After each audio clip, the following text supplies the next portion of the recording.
How to enable dark mode in iOS 18.1. Hey guys! In today's guide, I'll show you how to enable dark mode on your iPhone running iOS 18.1.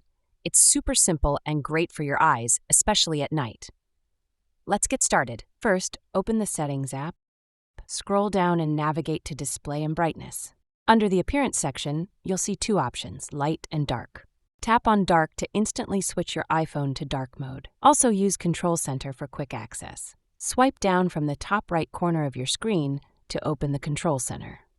Long press the Brightness slider and tap the Dark Mode icon to toggle it on or off quickly. Enjoy dark mode across apps. Dark mode will now apply to supported apps, reducing strain on your eyes and saving battery on OLED screens.